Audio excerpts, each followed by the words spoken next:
You're watching Inside Automotive with Jim Fitzpatrick. The Hyundai-Amazon partnership, set to launch in 2024, has been making waves through the retail automotive industry. Some see it as another lead referral platform, while others are saying, not so fast. This is a threat to the franchise system. Today, we are hearing from the presidents of 4 state associations on this issue, as well as another topic making headlines today, the letter sent to President Biden regarding EVs. So joining us now is Jim Appleton, president of the New Jersey Coalition of Automotive Retailers, Don Hall, president of the Virginia Automobile Dealers Association, Brian Maas, president of the California New Car Dealers Association, and Ted Smith, president of the Florida Automobile Dealers Association. Man, we have got the power in the house today. Gentlemen, thank you so much for joining me today. I very much appreciate it. This is a very hot topic, as I was mentioning earlier before we got recording here today, so I appreciate your involvement in this and your participation. Jim, let me start with you.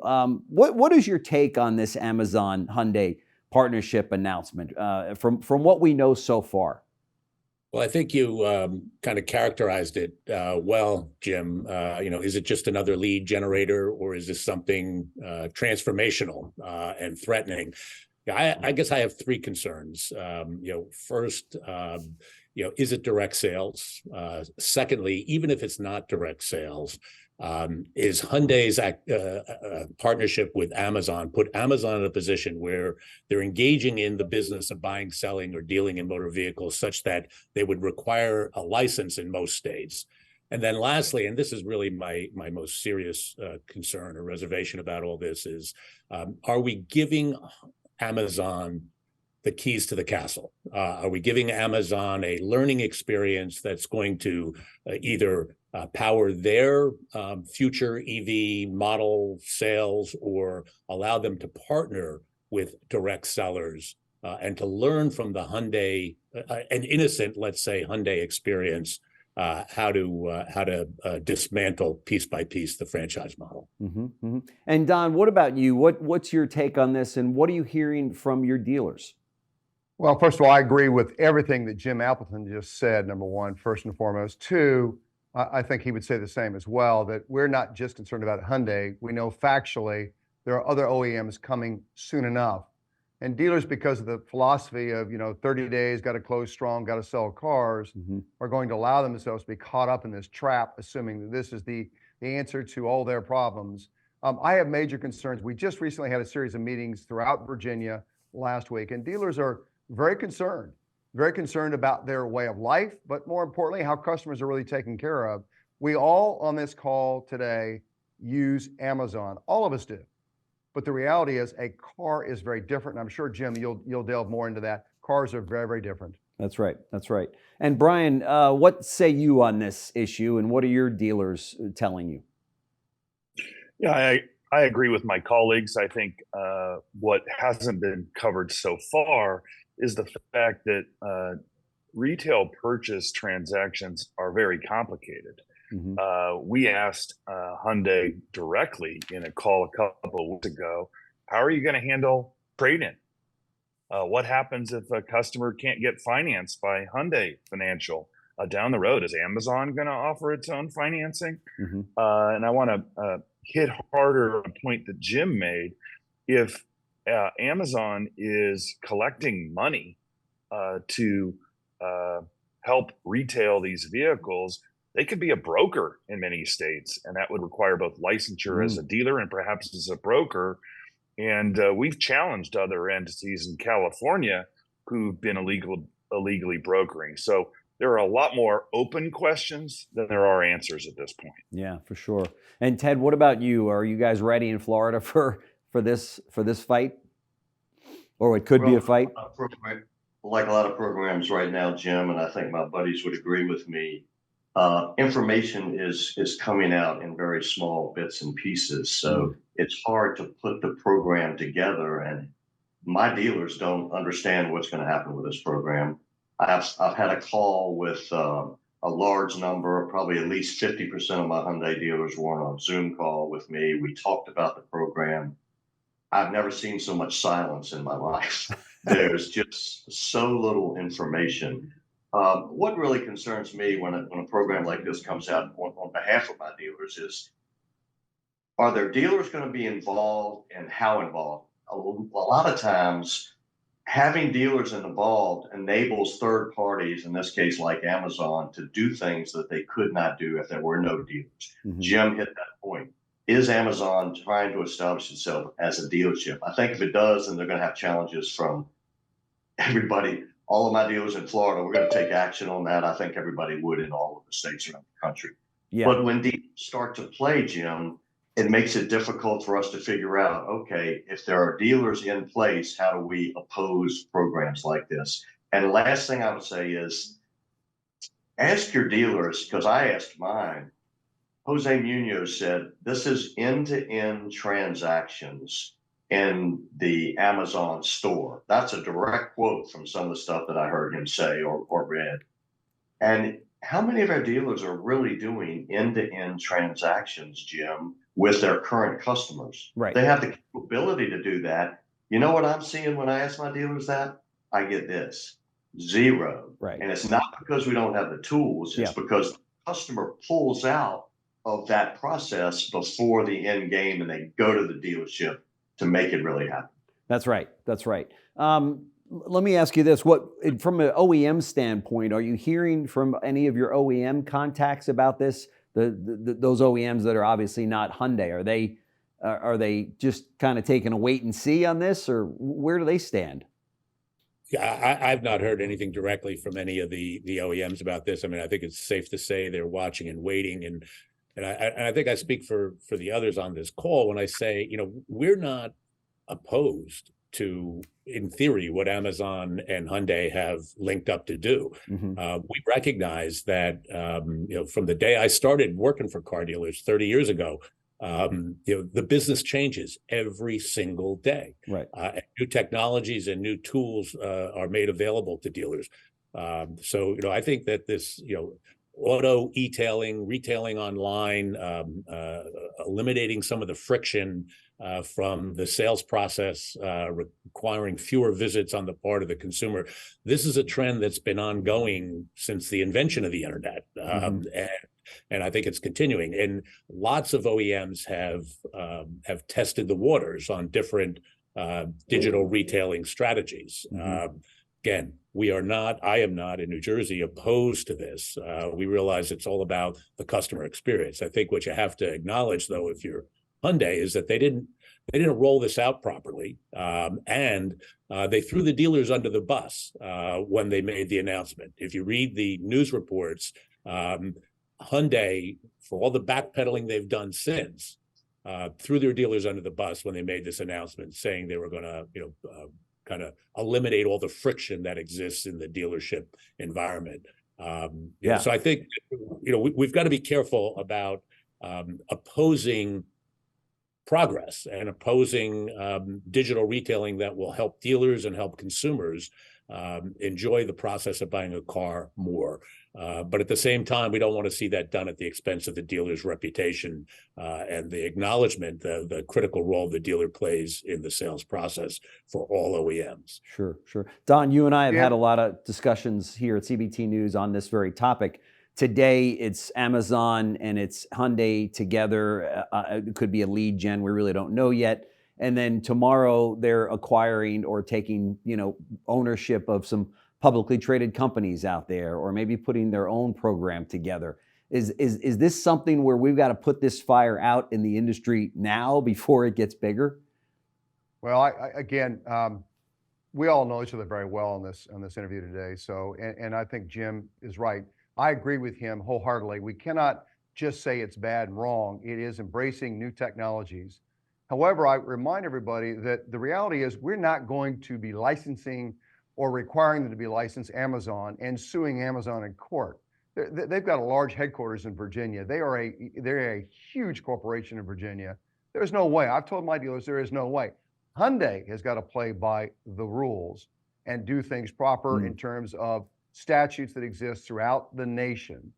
And yes, it is ultimately, part of this is, and many of my peers know, and they followed suit, as a matter of fact, we have franchise laws we put in place dealing with this whole concept of manufacturers trying to sell direct through an agency model. This is sort of an end run that sort of gives them that control from pricing to how you do to financing and so forth. And so I've got some statutes that allow me to directly go after Hyundai, and that is a game or a battle I don't mind fighting, and we should fight if Hyundai in fact does what they have sort of indicated. But right now we're sort of lacking the specificity and details. Now, I did do this. I know factually our letter, which explained our statutes, went to the higher ups at Amazon because we were told, and all of us were involved in the same call, we were told clearly that Amazon believes in abiding by the laws in the states in which they do business. They are not, they are people that want to get along, go along, and be part of the process. Great. I made sure they have a copy of what Virginia and Florida and some other states have done recently so that Amazon understands that the manufacturer has to be in compliance, and that we will insist upon, and we'll do so legally if necessary. Sure. Brian, as you know, a number of these disruptors over the last 10 or 15 years, such as Tesla and Lucid and Rivian and such, have come into these states and disrupted things a little bit with a direct-to-consumer approach. Do you think that that somewhat paved the way for Amazon and Hyundai to say, hey, let's see how far we can go here? And I'm from the state that's the home of Silicon Valley, and there's a few cliches that cover it. You know, move fast and break things, ask for forgiveness, not permission. And I think we're seeing that here. Hyundai rolled out a program. They didn't talk to their dealers ahead of time. They don't know all the answers to the questions that all of us on this call and all of our colleagues across the country are asking them. And it's exceedingly frustrating at this point. We all have very strong statutes that make it clear that manufacturers have to abide by our franchise rules. And if they have franchise dealers, they have to use them. Yeah. And what we want to avoid is having our dealers become delivery agents. We don't know whether or not this program is going to end up that way, but we're sure watching closely to find out if it does. Sure.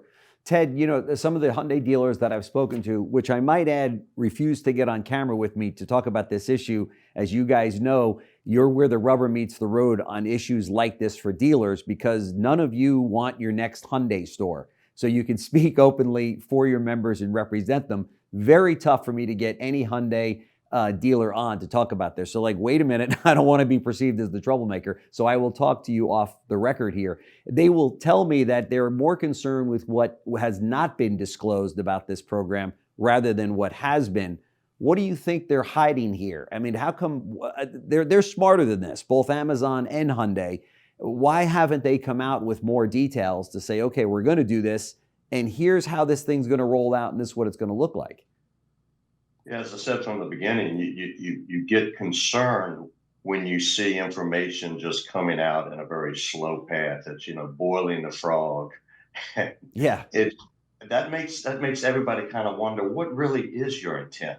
Well, everybody knows Amazon's intent. Amazon wants to take over the retail space anywhere they can. They're now shooting at the second largest consumer item that people purchase. Will they be effective in that? Who knows?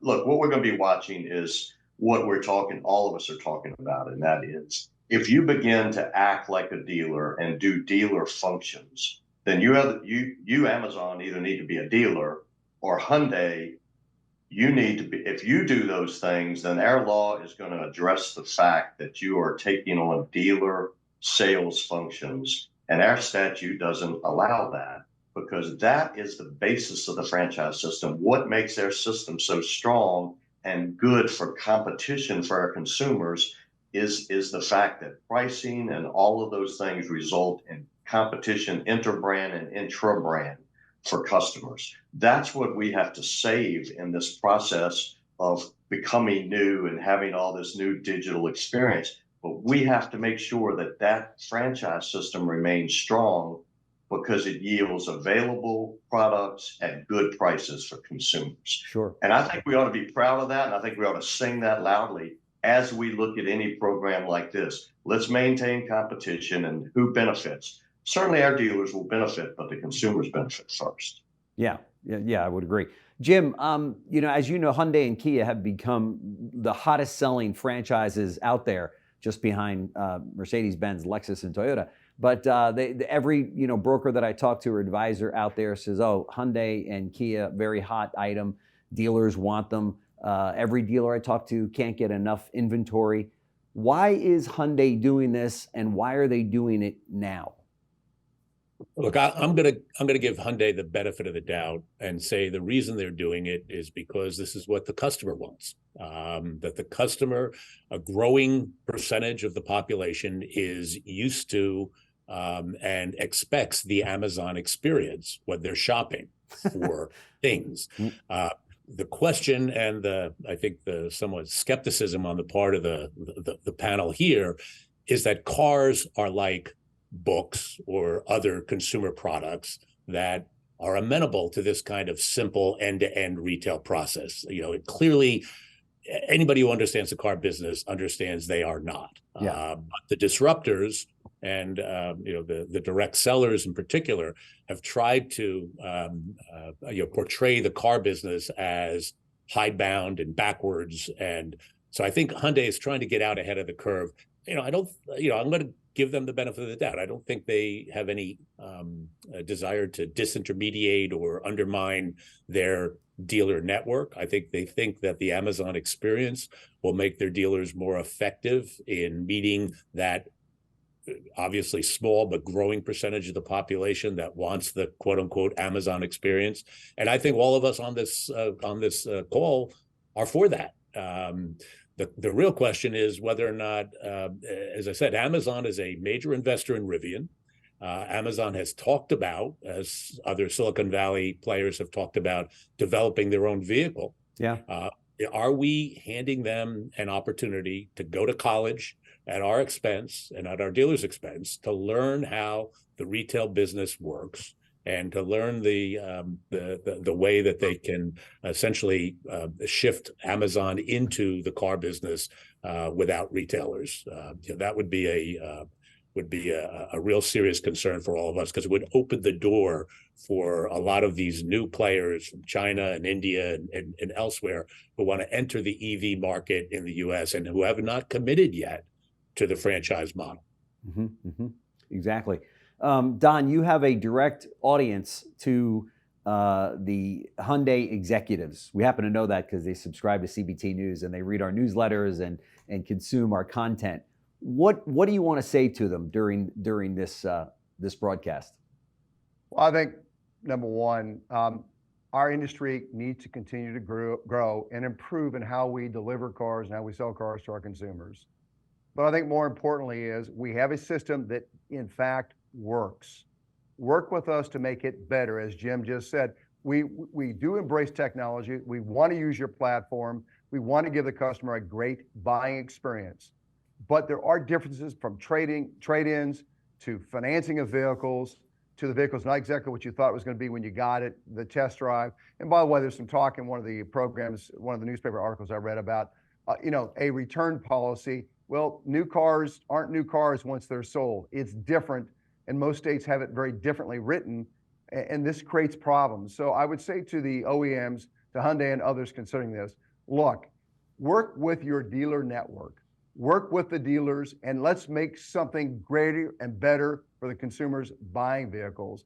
Rather than thinking you're going to shove them aside, better to work together. We all benefit by doing so. And most importantly, customers have a better buying experience. That's right. That's right. Switching gears a little bit here, and I appreciate all the time that you've given me today. As you know, a group of nearly 4,000 dealers, members of each of your associations, I'm sure, sent a letter to President Biden urging his administration to slow down on proposed EV regulations. What's your take on this, Brian? The reality that's being reflected in the sentiment behind the letter is dealers are struggling across the country to sell EVs, even though California leads the nation by 3-1 in terms of EV market penetration. EVs are stacking up on our dealers' lots too, and it's a reflection of high interest rates, high prices, other things. And we want to make sure that the transition to electrification, because let's be clear, we're going to transfer to electrification, is done in a meaningful, responsible way and isn't too fast and too aggressive. And I think that's the sentiment that was reflected in the letter. Yeah. Ted, do you think that we're running too fast on this EV thing as an industry? You know, we've spent a lot of time making sure that franchise dealers are thought of in the EV space as aggressively interested in moving towards electrification. But the center core of this whole discussion is consumer choice. Mm-hmm. If the federal government sets up systems that end up delivering 10 EVs on a truck and 2 ICE vehicles, who have you impacted with that kind of development? You've impacted consumers and their choices. Yeah. We want to see, as dealers, consumers to be able to buy whatever it is they want to drive. And we don't want there to be mandates either federally or at the state level that cause the choice for the consumer to be limited. I think that's the major issue here, and that's what we ought to be talking about. Who knows better what the choice of the customer is than the dealer? The dealer is the central focus and has been for 50 years in every community around the country. Yeah. We know what our customers want, and we just want to sell them exactly what they want in whatever quantity, color, shape, size they want, right? Mm-hmm. That's, to me, that's the most important point. If we impede that, then we hurt dealers, but we hurt consumers. Yeah. Jim, your take on the letter? Well, look, I think the letter is important, but unfortunately for New Jersey and California and a number of other states, it means nothing because we're all operating under the CARB rules, which are substantially more stringent and provide a whole lot less flexibility for OEMs and dealers, and will have a real serious negative impact on consumer choice and affordability in the next few years. So while I applaud the efforts and will encourage my dealers to weigh in on the EPA, the EPA letter to the White House, we've got our own fight here in New Jersey. Monday, we expect our governor will publish and finalize a rulemaking to follow on to the ACC2 or the Advanced Clean Car 2 rule. That has us by 2027. 43% of all vehicles delivered for sale into the state of New Jersey will have to be zero emission or battery electric vehicles. Ooh. That's a whole heck of a lot more stringent than the EPA rule. Right. So, you know, while I support and applaud the effort on the part of dealers to engage in this kind of grassroots lobbying, we've got a much bigger fight in New Jersey and 16 other states that represent more than 40% of total light vehicle sales in the U.S. And again, I think we need to bring the same kind of energy and grassroots effort to push back in the states where ACC2 has become the rule of the day. You know, I talk to legislators every day in New Jersey, and you know, they're all like, "Well, don't worry, Jim. You know, once our governor Murphy leaves town, we'll fix that." And I said, well, you can't fix what's irreparably broken. And we are already seeing the impact of the ACC2 rule in the state in terms of the allocation that's coming to the state from the OEMs. Dealers are not getting the cars that they want in the quantities they want, which means they can't meet consumer demand, which means the high demand vehicles are escalating in price again. And you know, I think again, you know, we need to fight the good fight in Washington, but we've got 17 state capitals where this fight is even more crucial. Yeah, and Don, of course, last but not least, because I know this is an issue that you're very passionate about and close to. What's your take on the letter? Yeah, Jim, my take's a little different than my peers, respectfully, but look, I'm not a fan of the letter. I think it's sort of wasted space and paper. This entire issue is about politics. And politics is what has driven us to where we are with this entire issue. And elections have consequences. And as a result of politics, at the end of the day, here's what we have to be careful about. What the letter didn't do that it should have done is this: made it very clear that as an industry, we embrace EVs, we love EVs, we think they're great, and we're going to sell them. We're going to sell them all day, every day, and God bless EVs. Now, the reason we're not selling them is well articulated in the letter. So why do I say that is the big question. Why would I say that? because here I think is the opportunity for the OEMs. They can go to Washington, D.C., to this White House and say, look, Mr. President, read what these dealers say. They're against EVs. They're against trying to sell these cars. The Washington Post had a big article recently, said the problem is car dealers. At the end of the day, I worry more about making the Tesla argument, Mr. President, you allow us to sell direct, take them out of the franchise system, and we can accomplish this political dream and goal that you, your administration, and the United States Senate currently support. And that is my bigger fear. So we have to have our game face on. We need to tell the truth and the story. But believe you me, we've got to be positive about EVs because we are currently under leadership in this country that is going to force them down our throats, whether we like them or not. And Jim just did a good job of talking about his very governor in New Jersey doing the very same thing. So we love EVs. Great. We need infrastructure. We need rebate money. We need these things. But whatever you do, we are going to be the people selling them. Don't ever allow manufacturers to sell direct. That's right. It's a very good point. I'll start with you, Don, since we're on you. And this is my last question to all of you. If you just take a few more seconds, I'd like to get your predictions for the new year ahead, 2024. What's your take on what we're going to be seeing and what are the hot points? Well, I'm excited about it, to be honest with you. And that's just not me being me. But the truth is technology is our friend. And dealers are getting better at what they do and giving consumers a better buying experience. And though we talk about higher interest rates, it'll be more difficult. What I love about this industry with all my heart is dealers make it work. They figure it out, they make it work. So God bless 2024. It'll be another great year in the auto industry. And Brian, how about you? What do you say about 2024?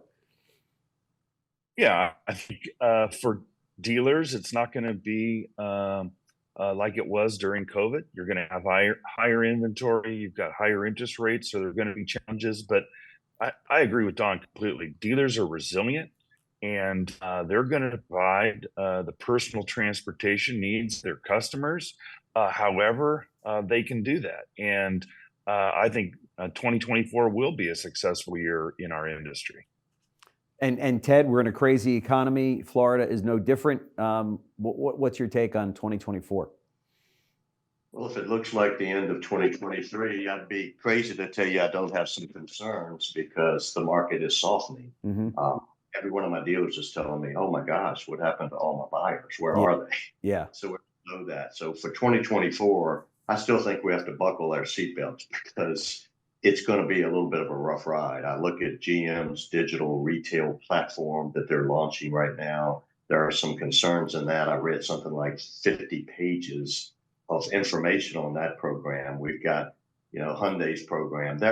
When OEMs peer over into the dealer world and want some of the things that our members are doing, then I'm concerned for our guys forward. We're going to have to be vigilant and watch all of these different programs. So our dealers will be fine. The challenge is going to be on the associations and how we respond to all these movements to take over dealer functions. And Jim, what's your take on the year ahead? Yeah, well, look, I agree that I think, as inventories come back and as interest rates, creep up, 24 is going to be more challenging than the last couple of years. That's not saying much. The last couple of years have been pretty good for the dealers. Every cloud has a silver lining in the car business. And I think the silver lining here is OEMs, as things get tougher, realize just how much they need and want their dealers engaged. And so the conversations around agency model and attacks on the franchise system, it's easy when you have fewer cars than demand on the part of the public. Once you get back to the normal, which has been for decades, we have one more car in inventory than you have consumer demands. All of a sudden, the dealer becomes the hero. That's right. For the manufacturer. That's right. So I think if for us, a challenging environment coming in 24 might hopefully lead to a more sane and respectful discussion about the role the dealer plays and less pressure to disintermediate dealers and more emphasis on showing their value and investing in the dealer network. For sure. Jim Appleton, Don Hall, Brian Maas, and Ted Smith. Thank you, gentlemen, so much for taking some time with us here at CBT News to kind of unpack these very important issues that face your members and really the dealers nationwide. So thank you so much. Love to get you together again, maybe in the first quarter of 2024 and see how things are moving along on these issues. Thank you. Thanks for watching Inside Automotive with Jim Fitzpatrick.